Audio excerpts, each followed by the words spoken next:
Hey, this is Mike from Helium Street, and welcome once again to another episode of the Purple Series. This video in the Purple Series is specific to the universal enclosure. Up until now, we've been highlighting the manufacturer enclosures that are available. Rack Wireless makes an enclosure made for the Rack version 2 hotspot miner. As well, they also make an enclosure that's specific to the Bobcat unit. This one's going to be universal. This unit, we will be able to easily house this the smallest of the miners, the Rack version 2, which measures about 4 inches by 3 inches by about 3 inches deep. I'm going in the order of size here. The Kerlink unit measures 6 inches tall by 3 inches wide by about an inch thick. Then we have the Bobcat unit, measures 5.5 inches wide by 5.5 inches tall by about an inch, inch and a quarter thick. And then we have, I guess you'd call it the granddaddy of all of them, we've got the new Linxdot unit, which measures 7.5 inches tall, 7.5 inches wide,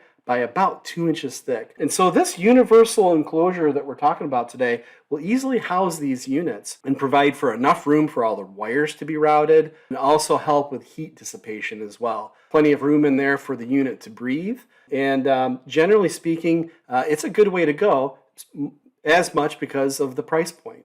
All right, so this outdoor enclosure that we are using for this specific installation is one that we picked up on Amazon here. This is an enclosure that's certified to the IP65 standard. So IP65 basically means that the enclosure gives protection against low pressure water jets. So they tested it with water jets from any direction, as well as condensation and water spray. It's suitable for most outdoor enclosure applications that won't encounter extreme weather such as flooding. So just know that it was tested specific for this type of an application. But I also wanted to mention that, we've tried different sizes of these enclosure boxes. We've got one right here. This happens to be that 8.6 by 6.7 by 4.3 box that I have shown here. Now this isn't big enough. This outdoor enclosure isn't big enough, even with the smallest rack unit, for all the wires to be routed. If you've got PoE coming into it, you're drilling holes in the bottom. You're drilling holes in the bottom for your LMR 400. You maybe even have to drill a hole in there for your power. There's just too much to fit in this small box. And then also to provide for proper airflow around the miner inside the box, it's just not going to work. So we've tried it and it doesn't work. So don't go with a small one that costs $19.99. Unfortunately, you're going to need to go with a larger box. This larger box that's 15.4 tall by 6.3 deep by 11.4 wide is really the right size for you. You can really fit everything into the box that you need to for it to properly function and to be able to I think really, protect the unit in the way that it needs to be protected. So go with a larger size. It's definitely going to be well worth it. Along with this installation, we went with these universal brackets, and we'll show you where we get those brackets here in just a second. We use one of the brackets at the top and one of the brackets at the bottom, and then we're getting these stainless steel clamps to clamp onto the antenna. So this clamp, I think it's a inch and a 16th in diameter, goes right around this base of this 5.8 or 8 dBi antenna from Rack Wireless. So that's really a perfect fit for that. And so this universal bracket comes as a set of two, which is convenient, right? Because we need one up top for the antenna, and we need one down low for the enclosure to attach to the telescoping pole. It also comes with hardware that you probably won't use, but you're certainly going to need to use those stainless steel hose clamps. They're quite large, and it'll say in here in the description that they can go around poles of varying sizes. So there's a lot of additional functionality to these types of brackets. Like I said, it's an inch and a 16th stainless steel clamp. Now you're not going to use the nuts and the bolts that come with it, but you will definitely see how well it fits together on that universal bracket when we clamp your antenna down. We also pick up some 2.5 inch stainless steel bolts. It's a 1/4 thread stainless steel, and we buy the kit from Amazon that comes with about 10 bolts. And the key point here is that it needs to be fully threaded. Okay, it needs to have threads all the way from the very top all the way to the bottom. If it's got a collar right here with no threads, you don't want that, because the way that this goes through your universal bracket. You then bolt that onto the bracket, and then you bolt these two clamps together within the bolt. And so you're using multiple bolts and multiple washers along the entire length of that 2.5 inch bolt. So you're going to need to have it fully threaded. So make sure you get fully threaded bolt. All right, you're also going to want to stick around until the end. We got a little bit of bonus material. We got an outdoor enclosure that we've been playing around with here a little bit. Been doing some testing on it, and now, so if you have an open mind and you're on a budget, you're going to want to stick around for that. We're making our way here on this outdoor installation. We've got basically we have the 8 dBi antenna attached to the top of the pole with this bracket.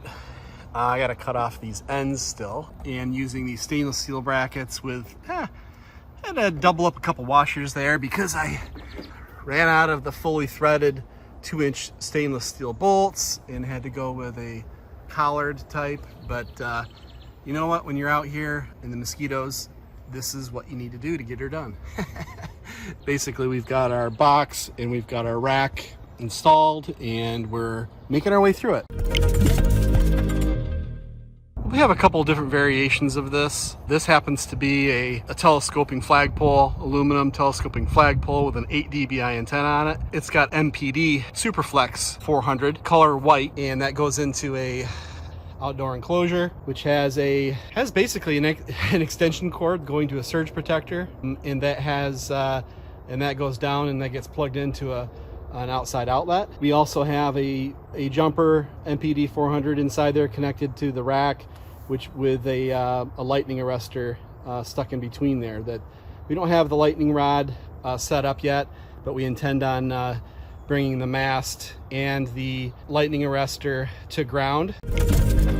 Hey, I thought I'd just pause here for just a quick second and say, if you're getting anything out of this video, give us a like and also subscribe. If you want to see content get pushed out to you and notifications when we publish new content on this channel, then hit that bell icon also. It really helps out the channel a ton. Thanks. Okay, back to the video. So as you can see here, the box, we went ahead and spray painted it with the brown spray paint. Just hit the box with the paint. If you're not in direct sunlight, it's not a problem. If you're in direct sunlight, you might want to keep your box, bright white so that it'll reflect the sunlight. But then we also use the camouflage sleeve to go from the bottom all the way up to the top, just underneath the antenna. And these camouflage sleeves are nice because we make them, here in-house, you'd say. And it's just a nice way to finish it off for the homeowner. That way they don't have this, tall aluminum pole in their side yard, which might be an eyesore. Some people really appreciate not being able to see stuff. They just like to have nature be natural. So yeah. Okay, like I said, we're going to do a little bit of bonus material here at the end here, where we're talking about different types of enclosures and something that's a little bit unconventional. Now, that we've talked about on other videos, on other Purple Series videos, the Bobcat enclosure that's made by Rack Wireless. Now you can see, we'll leave it up here in the upper right-hand corner of this video, the link to that specific installation, where we do an installation of that Bobcat in the Bobcat Rack Wireless enclosure. So check that out if you'd like to see that. Now that unit is IP67 certified, which means that it can be exposed to some level of submersion underwater. So I don't think most of us live in those types of environments where we need to protect our miner from flooding that would be like that, but it's a possibility. So then we also have the rack unit, the rack version 2, and the rack wireless enclosure for that rack version 2. That, I believe, is IP67 certified also. The documentation wasn't real clear for that, so you'll want to do your own research to make sure that it is IP67. But again, we have a video where you can click right up here in the upper right, the video for that specific installation, so you'll be able to check that out. And those are great enclosures, absolutely top notch, man.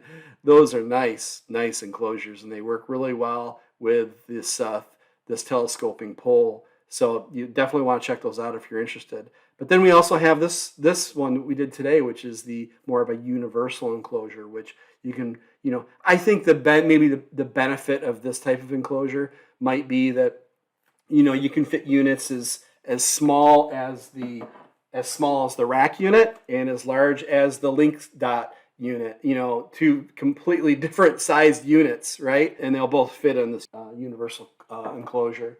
Really, really great unit. Some of us are on a budget, right? And I think that there's a place in the market for budget type stuff. If you do enough of your research and you prepare yourself as much as possible in advance, and you make sure that what you're doing is safe for your equipment that you have invested in, some other types of containers can work.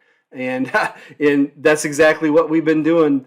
We've been experimenting with this specific container, which happens to be a pet food container. I just come out and say it. Pet food container is really has a lot of promise, and it looks as if it is with a few modifications can be like an IP65 type enclosure. I don't think we'll ever get IP67 where we could submerge this underwater for any period of time, but that's really not necessarily what I'm looking for anyway. We have two applications in our fleet of miners where we're using this exact setup, and we've been doing some testing on this to see whether or not we feel comfortable doing more of them.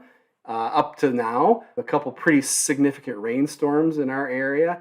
Gone out and checked the units afterwards, and they're bone dry on the inside. With some slight modifications to these units, they can be, I think, effective. And so check out this link for this video, and we'll show you exactly what we did to try to give ourselves some confidence that this was going to be okay. Because when you look at the price point on this, around $18 compared to the $60 enclosure that we highlighted today, you might find yourself with another option, okay?